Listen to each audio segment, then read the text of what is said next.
Shalom, this is Ashar Basharala, our last name Kemp. And first and foremost, I'd like to give praise and honor and glory to the Father and the Son in the proper true Hebrew tongue. Kal La, Yahweh Shemashah, Bashim Hawakakudash Ma'amaf. Also, done to the elders and apostles GMS, and done also Mada as well, Aharwan Masharala. Peace and blessing one third, and salutations to the for elect. This is going to be a quick little, spiritual hydration, going on basically not being it'll be no reason for the Lord, it'll be no reason for us to be here if the Lord wasn't here. If the Lord didn't have his people, or if the Lord didn't exist, we would be beasts. We'll be just like the heathens, we'll be just like the beasts. It'll be no reason to live, honestly. It's better to be in the heavens, it better not even be in the flesh. We'll have no commandments, no covenant, no mission, no purpose. I'm going to get this. This is Psalms chapter 84, verse 10. For a day in thy courts is better than 1,000.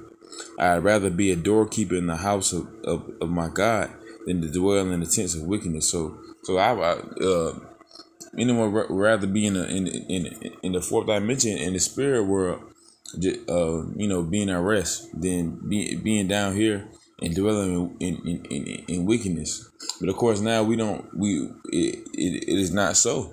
We do have the Lord Yahweh Shemashah. Even though 2/3 of our people are dwelling in tents of wickedness, you still got the 1/3 out of our people that don't want to do that. They want to believe into the name of Yahweh Shemashah. You also have the elect men that believe into the name of Yahweh Shemashah and are not trying to dwell in tents of wickedness ever again. And if they see someone do that, they'll rebuke them through the spirit and righteousness and the truth of Yahweh Shemashah. Only do the right.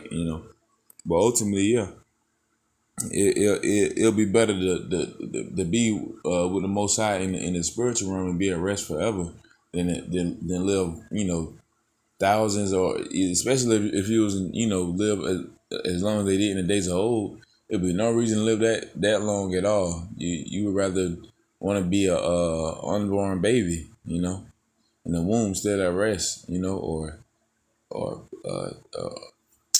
a baby not born at all, still in the heavens, So,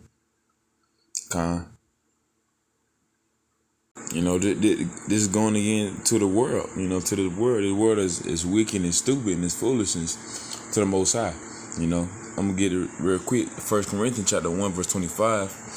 Because the foolishness of Yahweh is wiser than men, and the weakness of Yahweh is stronger than men. So man.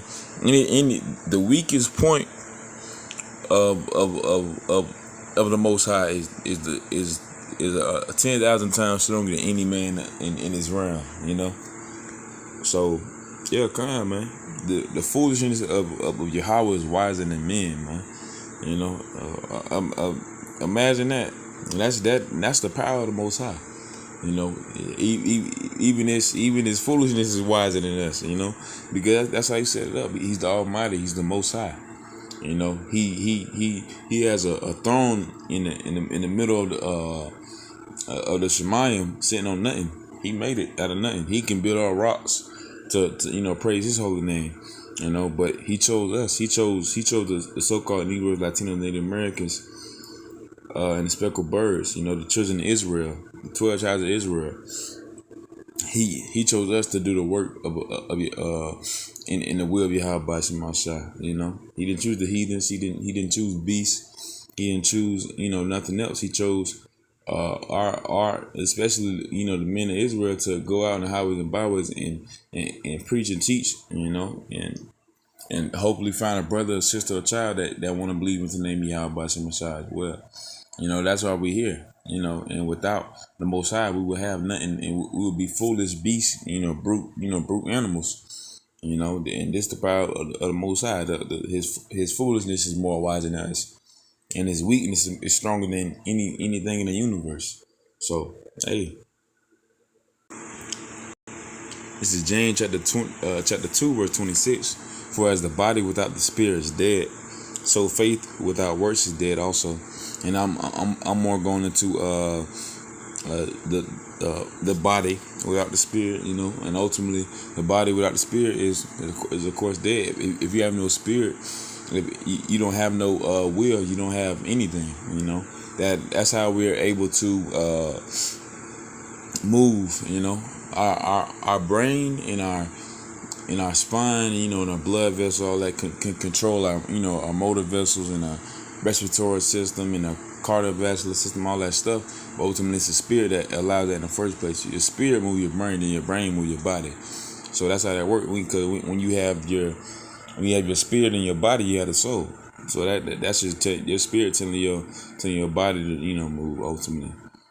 Beasts don't need that. The Most High made the beast where the beasts are just controlled ultimately by Yahweh's will. So they don't they don't have spirit. They return to the dust, and they have babies. They come again, but the Lord can simply make new ones, or bring back old ones, But of course, going back to us, anything, if you have a body with no spirit, and we won't have no spirit if it wasn't for Yahweh Shai.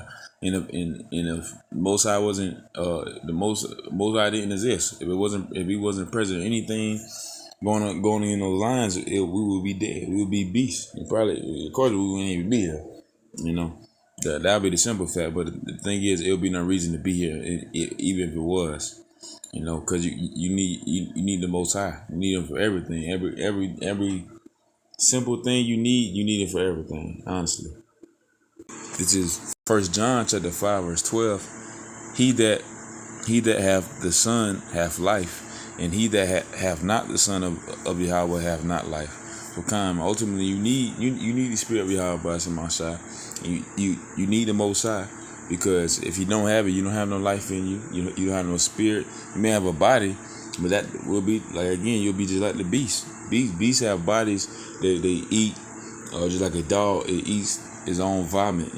Just like many animals, they'll eat the intestine of an animal, and all the intestine of the animal is meat, but also got waste in there. So we'll be no better than beasts. So simple as that.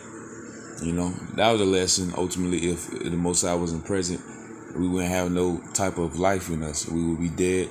We'll be useless, and there'll be no reason to live on this realm. It'll only be peace in the spiritual realm. Being at rest with the Father forever. But that's what the lesson was. That's what the spiritual hydration was about. And Lord willing, it's an edifying little spiritual hydration. With that, I want to say Shalom.